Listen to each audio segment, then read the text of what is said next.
Programme news watch میں ناظرین آپ کو ایک بار پھر خوش آمدید کہتے ہیں اور ہم بات کر رہے ہیں آج کی اہم ترین خبر پر کہ پارلیمنٹ کا مشترکہ اجلاس جو کل ہونا تھا جس سے صدر آصف علی زرداری نے بھی خطاب کرنا تھا اور آئینی اصلاحات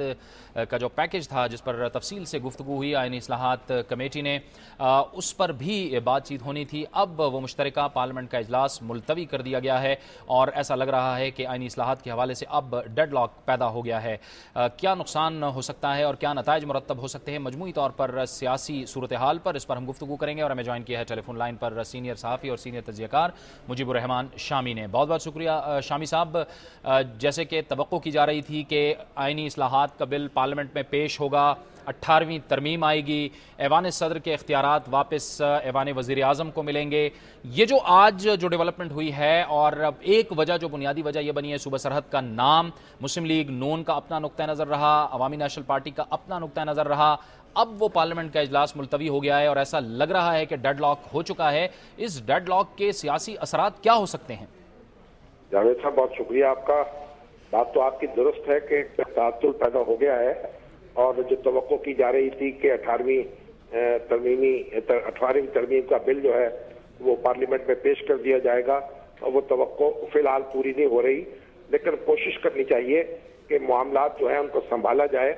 اور جہاں سے سرا ٹوٹا ہے وہیں سے اسے دوبارہ جوڑنے کی کوشش کی جائے۔ نواز شریف صاحب نے جو کچھ کہا ہے اس کا خلاصہ یہی ہے کہ انہیں ججوں کی تقرری کا طریقہ کار جو ہے اس کے بارے میں اطمینان نہیں ہوا اور صوبہ سرحد کے نام کے بارے میں بھی ان کا ANP سے ابھی تک کوئی اتفاق نہیں ہوا۔ تو یہ دونوں باتیں اتنی بڑی نہیں ہیں کہ ان کی وجہ سے پورا پیکج جو ہے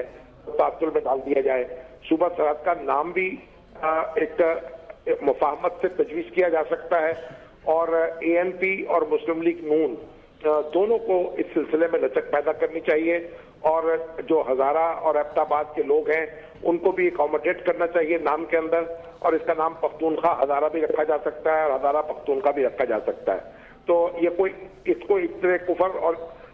ایمان کا مسئلہ نہیں بنانا چاہیے۔ اچھا شامی صاحب، یہ اس کی ایک وجہ یہ بھی ہو سکتی ہے کہ جو آج مسلم لیگ نون کی جانب سے جو موقف سامنے آیا ہے، کیا ہم اس پیرائے میں لے سکتے ہیں کہ مسلم لیگ نون بھی یہ نہیں چاہے گی کہ یہ جو آئینی اصلاحات کا جو کام ہے یہ فوری طور پر مکمل ہو جائے؟ کیونکہ اگر یہ ابھی آئینی اصلاحات کا کام مکمل ہوتا ہے، 18ویں ترمیم پاس ہوتی ہے تو ظاہر ہے پیپلز پارٹی کی حکومت ہے، کریڈٹ پیپلز پارٹی کو جائے گا۔ کیا اس پیرائے میں اس کو دیکھا جا سکتا ہے؟ اگر یہ بات ہوتی تو پھر یہ کمیٹی بنتے ہی نہ اور مسلم لیگ نون اس کے اندر اپنے ارکان نہ دیتی اور نہ اس کوشش میں شریک ہوتی جو 9 مہینے سے جاری ہے۔ جب یہ ساری کوشش میں شرکت ہو گئی اور پھر اس کے بعد چیزوں کو آگے کی طرف دھکیل دیا گیا تو اب انہیں پیچھے کی طرف نہیں موڑنا چاہیے اور نواز شریف صاحب اور مسلم لیگ نون کا اپنا مفاد اس میں ہے کہ وہ چیزوں کو آگے بڑھائے۔ اور جہاں تک ججوں کی تقرری کا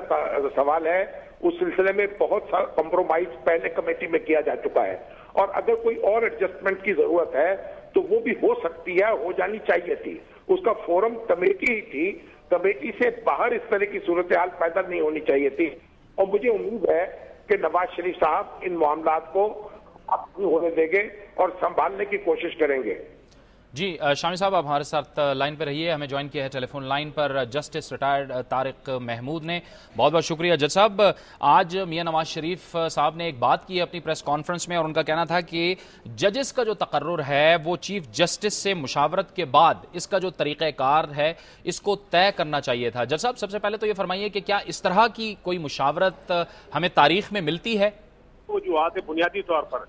پہلی بات یہ ہے کہ دیکھیں، اگر مثال کے طور پر آپ چیف جسٹس صاحب جو کہ ایک دوسرے آرگن کے سربراہ ہیں ان سے جب آپ مشاورت کرتے ہیں تو اس کا مطلب ہے کہ پارلیمنٹ جو اپنے اختیارات جو ہے وہ سرنڈر کر رہی ہے۔ دیکھیں آئین میں ترمیم کرنے کا اختیار بہرحال پارلیمنٹ کو ہے اور اگر یہ سرنڈر ہوگا تو یہ جو ہے نا پارلیمنٹ کی جو ہے ساورنٹی ہے وہ کمپرومائز ہوگی، ایک وجہ۔ دوسری وجہ ایکولی امپورٹنٹ ہے، مثال کے طور پر گو کہ میرا ذاتی تو اوپینین یہ ہے کہ اگر یہ پارلیمنٹ یہ ترمیم منظور ہو جاتی تو اس کو چونکہ کنسنسس سے یہ ہو رہا تھا تھوڑی دیر پہلے تک تو پھر تو یہ اس کو کسی کو چیلنج نہیں کرنا چاہیے مثال کے طور پر سپریم کورٹ میں، لیکن کچھ لوگ چونکہ ان کو آلریڈی تیاری انہوں نے کر لی تھی جانے کی سپریم کورٹ میں اس کو چیلنج کرنے کی، کچھ کچھ کلاسز کی، تو سوال یہ کہ جب اس کو کل کو چیلنج کیا جائے گا تو پھر چیف جسٹس صاحب کیسے خود بیٹھ کے اس کا فیصلہ کریں گے؟ تو بنیادی بات یہ ہے کہ یہ جو انہوں نے فرمایا نواز شریف صاحب نے ود اٹموسٹ ریسپیکٹ، میرا خیال ہے یہ کوئی ویلڈ گراؤنڈ نہیں ہے۔ جی بہت بہت شکریہ جسٹس ریٹائرڈ طارق محمود صاحب، آپ نے تفصیل سے بتایا کہ یہ جو مسلم لیگ نون کے قائد میاں نواز شریف کی جانب سے جو ایک بات سامنے آئی ہے اس پر آپ تنقید کر رہے تھے۔ پروگرام میں وقت ہوا چاہتا ہے ایک بریک کا، اور بریک کے بعد ہمارے اس پروگرام کا سلسلہ جاری رہے گا۔